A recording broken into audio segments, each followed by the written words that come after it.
Orkideniz aylardır çiçek açmıyor mu? Yeni çiçek sapı çıkarmıyor da olabilir. Aslında bu durumun birkaç önemli sebebi var. Bu videoda orkideleri yeniden çiçek açmaya teşvik eden tüm sırları adım adım paylaşacağım. Orkid Gadiz kanalıma hoş geldiniz. Öncelikle bu tarifi kesinlikle deneyin.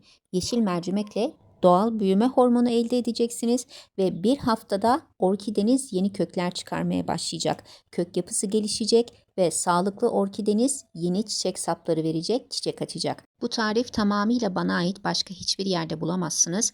Pek çok takipçim bana geri dönüşte bulundu. Ölmek üzere olan orkidelerinin yeniden canlandığını, bir haftada pek çok kök çıktığını fotoğraflarla, mesajlarla bildirdiler. Bu tarifi kesinlikle deneyin. Açıklamalarda ve yukarıdaki linkte videonun tam haline ulaşabilirsiniz. Birinci püf nokta. Orkidelerinizi banyoya koyun. Yanlış duymadınız. Banyo yapmadan önce su gelmeyecek şekilde orkidelerinizi uygun bir yere konumlandırın. Orkideler için hayati önemli olan 3 şey ışık, sıcaklık ve nemdir. Siz duşunuzu alırken orkideniz de su buharından faydalansın. Haftada bir kez 10-20 dakika çiçeklenmeyi teşvik edersiniz ve çok daha sağlıklı orkideleriniz olur. Ben bu yöntemi indirimden aldığım 2 orkidemi banyoda karantina altında tutarken keşfettim. Tabii uygulama sonrasında yaprak aralarında su kalmamasına dikkat edin. İkinci püf nokta, hava köklerini aktifleştirme. Sakın hava köklerini kesmeyin.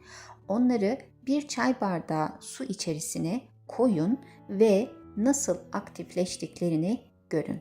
Hem buhar banyosu hem de hava köklerini bu şekilde nemlendirmek saksı köklerinin yükünü hafifletir ve orkidede çiçeklenmeyi teşvik eder.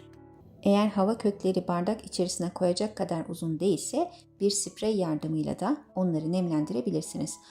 Üçüncü püf noktası, doğru karışımı seçmek ve saksı için nem dengesini iyi kontrol etmek. Evinizin nem dengesi düşükse, orkidelerinizi çok sık sulamak zorunda kalıyorsanız bu bir sorundur.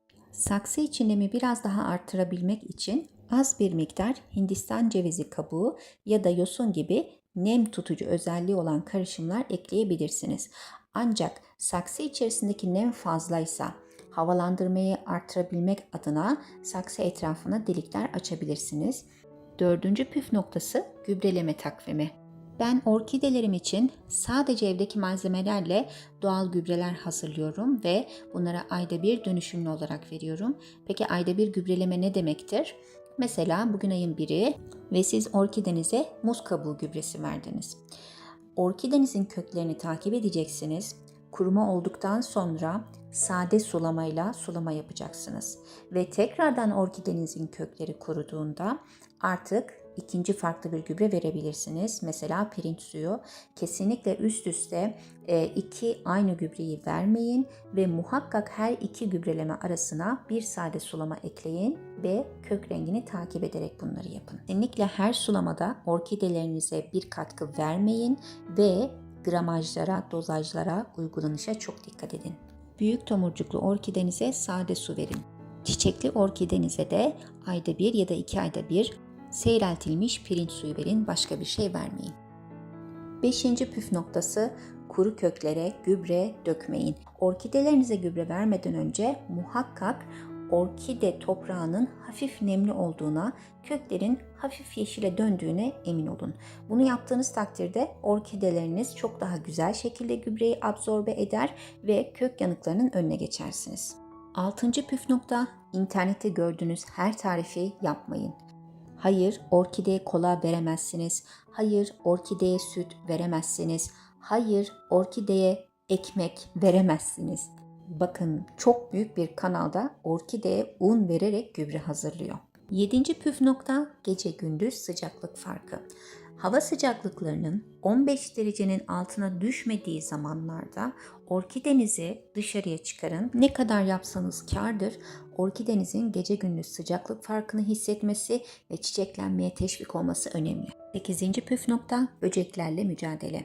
Trips, unlu bit böceği, kırmızı örümcek gibi orkide zararlılarıyla nasıl mücadele edeceğinizi öğrenin. Bir dilim patatesi belirli rutinlerle orkidenizin saksısına koyduğunuzda bu şekilde böceklerle karşılaşıyorsanız tedavi için haftada bir kez, önleyici amaçlı ayda bir veya 2 kez yapraklara nim yağı yani tesbih ağacı yağı verin. Yarım çay kaşığı tesbih ağacı yağı ve çay kaşığının ucuyla Arap sabunu ya da doğal sabunu karıştırın. Güzelce yaprakların üstünü ve altını bu karışımla silin. Ancak bazen toprak değişimi yapmanız da gerekebilir. Bu arada videomu beğendiyseniz beğen tuşuna basmayı, videoyu paylaşmayı ve kanalıma abone olmayı lütfen ihmal etmeyin. 9. püf nokta zamanında ve doğru budama. Çiçekler döküldükten sonra bitkinin dinlenmesi ve enerjisini toplaması için 15 gün bekledikten sonra en son çiçeğin döküldüğü yerin altından dalı kesin ve tarçın sürün. Kapalı boğumlardan tekrardan çiçek çıkacaktır. 10. püf nokta orkideyi doğru yere koymak. Hayır, pencereden birkaç adım uzaklıkta ama aydınlık bir yer orkide için yeterli değildir. Işık orkide için çok ama çok önemlidir. 11. püf nokta kıyas yapmayın. YouTube'da gördüğünüz o devasa yapraklı, durmadan çiçek sapı çıkaran, yeni çiçekler veren, yapraklar çıkaran orkidelerin sırrını açıklıyorum sizlere. Bitki büyütme ışıkları. Eğer sizin de evinizde çok fazla ışık yoksa bu yöntemi deneyebilirsiniz. Ben orkidelerimi pencere önünde büyütüyorum. Bu arada sorularınız varsa lütfen yorumlar kısmına sorularınızı yazın. Ayrıntılı bir şekilde cevaplandırıyorum. 12. püf nokta her dönemin ihtiyacına göre gübre seçimi. Orkideniz gelişim dönemindeyken azot ağırlıklı, çiçeklenme öncesi döneminde yani tomurcuklu dönemde fosfor ve potasyum ağırlıklı, çiçekli dönemdeyken de sadece suya ihtiyaç duyarlar.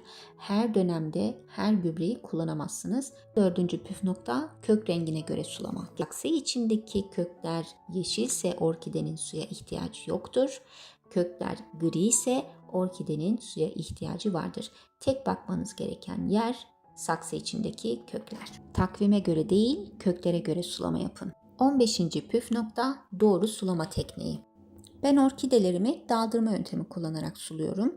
Çünkü bana hem daha kolay geliyor hem de orkideler çok daha güzel suyu emiyorlar. Şunu unutmayın ki her sulama tekniği her orkide için uygun değildir. Normalde yarım çay bardağı su bir orkide saksısı için yeterlidir. Suyu üstten koyarsınız ve alttaki tabakta birikir. Kökleri saksı dibine kadar ulaşan orkide saksı tabağındaki suyu emer ve suya doyar. Ancak orkidenizin kökleri henüz saksı dibine kadar ulaşmadıysa bu suyu ememeyecektir ve yeteri kadar su alamayacaktır. Her orkide için sulama tekniği farklıdır. 16. püf nokta yaprak hastalıklarını iyi tanıma. Eğer hasta olmuş bir orkideye zamanında ilk müdahaleyi yaparsanız bitkinizi kurtarırsınız, hızlıca toparlanmasını sağlayıp çiçeklenmenin önünü açarsınız. Yapraklar orkidenin hasta mı olduğunun ya da herhangi bir mineral eksikliğinin mi olduğunun en büyük işaretçisidir. 17. püf nokta klorsuz ve dinlenmiş su vermek. Ben cam şişelere çeşme suyunu koyuyorum ve en az 3-4 gün dinlendirdikten sonra orkidelerime güvenle veriyorum. Sizler de bu yöntemi deneyebilirsiniz. Evet, bugün sizlere orkidelere çiçek açtırmak için bildiğim tüm sırları, tüm yöntemleri anlattım. Lütfen videomu beğenmeyi, paylaşmayı, kanalıma abone olmayı ihmal etmeyin. Bir sonraki videoya kadar hoşça kalın, sevgiyle kalın.